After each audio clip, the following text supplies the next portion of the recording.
Are you happy now that you've switched to my sister? Of course. Anyone can see that Lucy is more attractive than you. Can't you even understand that? It was definitely the right decision to dump an old hag like you. As Tom uttered these words, my sister chuckled quietly. Well, I'm glad you think so. I've been thinking it's good to be away from you too. Thanks for breaking up. What? My name is Sophia. I'm a 40-year-old office worker. Until very recently, I had a boyfriend. His name is Tom, 2 years younger than me, and we met at a mixer party. I wasn't planning on attending the mixer, but my colleagues convinced me to go, just to make up the numbers. I had doubts about being the only middle-aged woman there, but all the men were 35 or older, and many were close to my age. I thought I could have a good time, and I had a lively conversation with all the men at the party. Amidst all this, it was Tom who was keenly interested in me.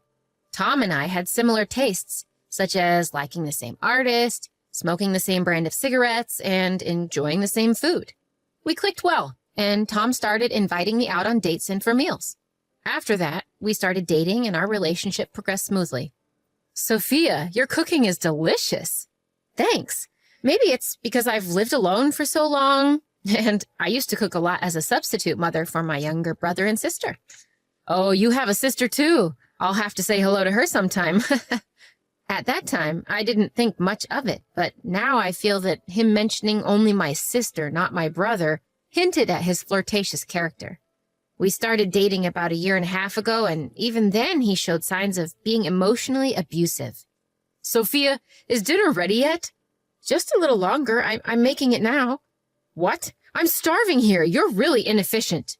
Despite us both working, he didn't do any household chores. Although he often came home earlier than me, he would just laze around on the sofa watching TV. What, stew again? Give me something hearty or fried. Yeah, make croquettes. Well, if I start making croquettes now, dinner will be very late. Huh? It's easy to make those things. You're really bad at this. Just go to the grocery store and buy some. Tom would boss me around and give orders like this. He also mocked my appearance. You're really ugly. Whenever he saw a beautiful female celebrity on TV, he would compare them to me and hurl abusive words. He would also call me an old hag, which was quite ironic coming from him, who was only 2 years younger. Whenever he got irritated or things didn't go his way, he would insult me to keep his mood up.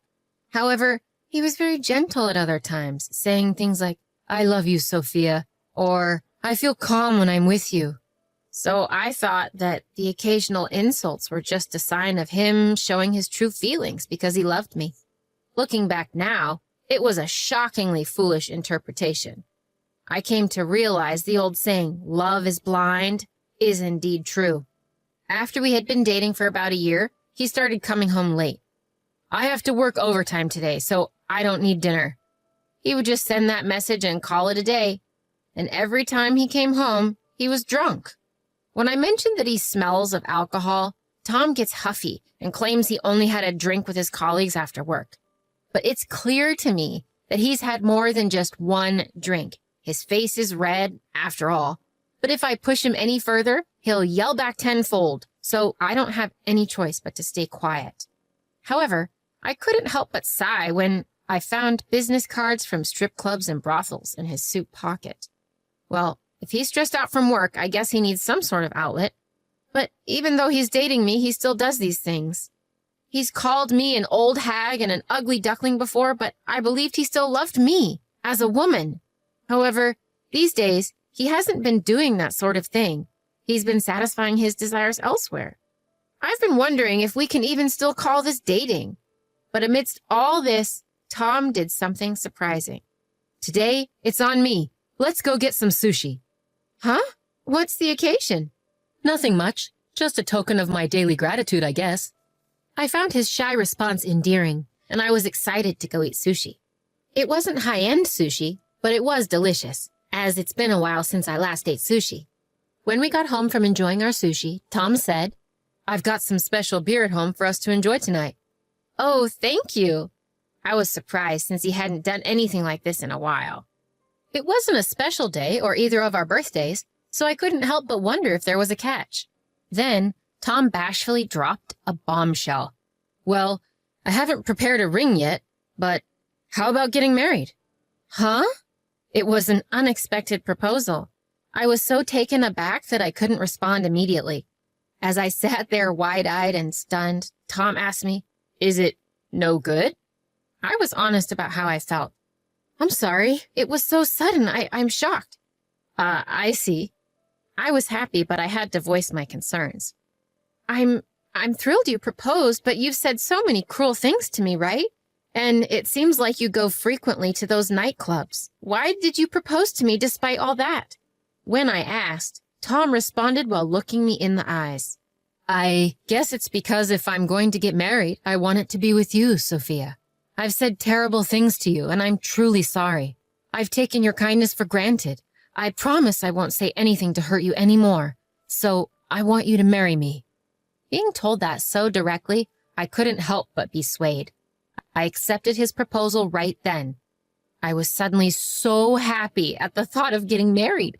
I couldn't stop grinning. But even then, our old patterns didn't change. Hey, old lady, get me a beer, will ya? Hey, didn't we agree you wouldn't call me old lady? Ugh, you're such a nag. Sophia, old lady, both are more or less the same 6-ish letters. It's not the same at all. You're always nitpicking. It's annoying. That's because you're breaking your promise. You promised me when you proposed. If this is how it's going to be, I can't bear it. Ugh, then you shouldn't have accepted so easily. Saying that, Tom, irritated, took his beer and secluded himself in his room. Another day he shouted, "Don't get cocky, you old ugly hag. Any young woman is way better than an old hag like you." When he started talking like this, I too didn't hold back, replying, "If that's the case, why don't you find a young woman and move on? But you're settling for me because no young woman would look at you now that you're an old man, aren't you?" When I teased him like this, he would get furious, his face turning beet red. "Don't you have any sense of gratitude or awareness that you've been chosen? If that's how you want to choose, let's annul our marriage." "All right, let's call off the marriage." Saying so, Tom once again retreated to his room with a beer in hand. Looking back, he seemed to be drinking excessively around this time. Maybe his heavy drinking was what made him short-tempered and his words harsh. Still, the next morning he would apologize. "Sorry, it was my fault. I only have you, Sophia. Sorry for being such a lousy boyfriend, but I really want to marry you." When he said these sincere words, I, in the end, would always forgive him. A few months passed since he somewhat proposed, and finally we started preparing for the marriage. First up, meeting each other's parents. It was my first time meeting his parents, but they were very kind and approved of our marriage. Now it was his turn to meet my parents. "Ah, welcome, Tom." "Lucy, long time no see." My sister, who was living at home, greeted us. Tom had visited my home a few times and had met not only my mother, but also my brother and sister. It was his first time meeting my father, but my father is not scary, so he interacted with Tom normally. "So Tom and my sister are getting married. I never thought she would beat me to it." "Right? You're already in your late 20s. Time flies." "Hey, Mom, stop teasing me about that." My sister puffed up in anger while my mom laughed maliciously. In fact, my sister and I have quite an age gap. She is currently 28. That means there's a 12-year gap between me, who just turned 40, and her. Even though she's in her late 20s, my sister has a beautiful face, so she looks more like she's in her early 20s. My family approved of the marriage, and Tom and I steadily prepared for our wedding. But then, out of nowhere, he suggested we break up. I didn't understand why. Why? We're about to meet both families. We don't have to cancel the family meetings." "What do you mean?" Then the doorbell of our house rang. Wondering who it could be at such a time, it turned out to be my sister. "Lucy, sorry, I'm a bit busy right now." "No problem. I'm involved too." "Huh?" With that, my sister strode into our house. When I followed her, Lucy called out, "Tom!" and to my surprise, threw her arms around him. "Oh, you sure took your time, didn't you?" He chuckled. "I was picking out some cute lingerie for you, Tom, and that made me late," Lucy laughed. "Really? Can't wait," Tom said, patting Lucy's bottom. What's going on? I asked. Huh? Can't you see? This is what's happening, Tom replied, laughing and pulling Lucy closer to his side.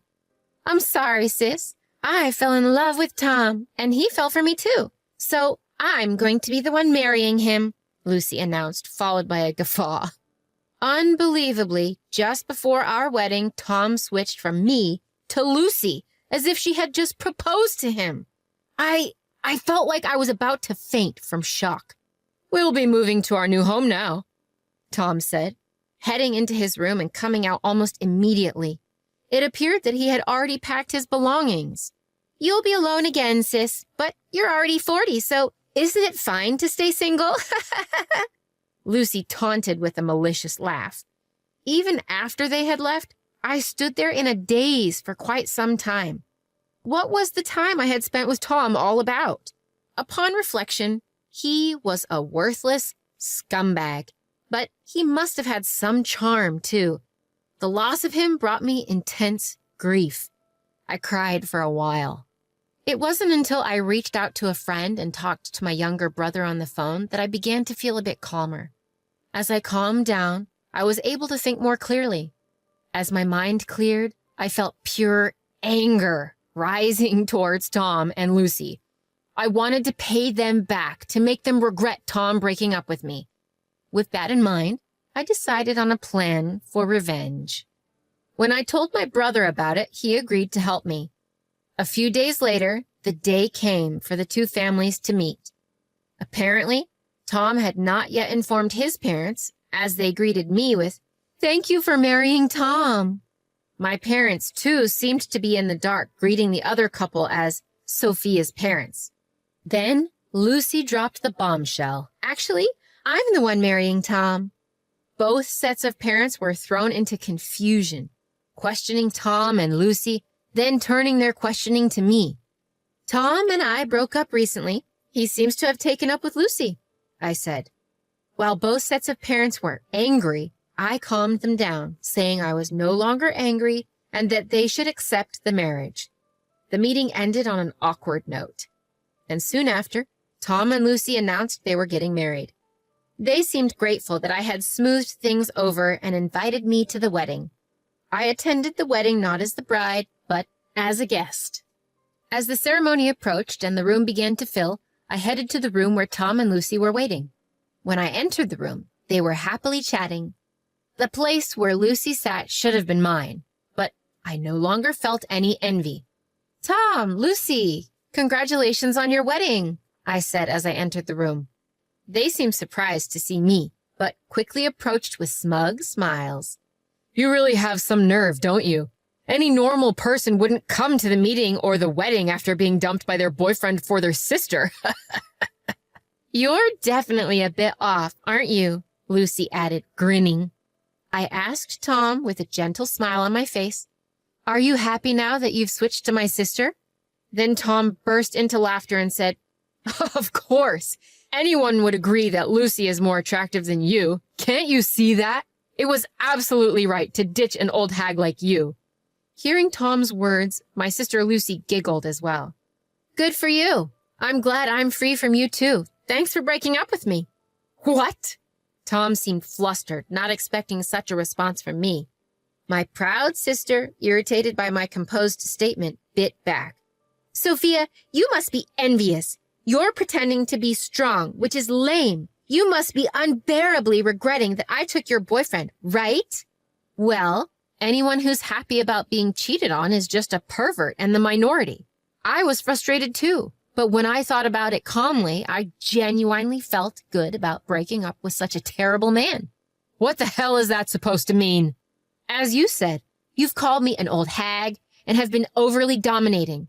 If we were married, that would count as emotional abuse, and I could sue for damages, you know. Imagine how horrible a husband you'd become if you already acted this way while dating." My sister's face turned pale at my words. "Emotional abuse? Tom, is that true?" Tom hurriedly denied it. "Lucy, don't believe her. I'm a man who treats the woman I love with great care. That means I will take very good care of you." "Tom." Just when the two seemed to switch into lovey-dovey mode, I played a certain voice recording. Don't get cocky just because you're an old hag and ugly. Younger women are far better than old hags like you. I'm sorry I was wrong. There's only Sophia for me. I'm sorry for being such a lousy boyfriend, but I really want to marry Sophia. Lucy was stunned after hearing the recording. This is Tom's voice. These are some of the things he said while we were dating. He'd throw harsh words at me one day and ask for forgiveness with sweet words the next. This is his pattern. No way. It seemed that Tom hadn't anticipated I'd be prepared with such evidence, and he snapped at me in a state of panic. Hey, stop messing around, you old hag. You're just nasty. I'm glad I didn't marry you, ugly, old, and bad-tempered. What's the point of living? Just as Tom said this, the door of the green room banged open.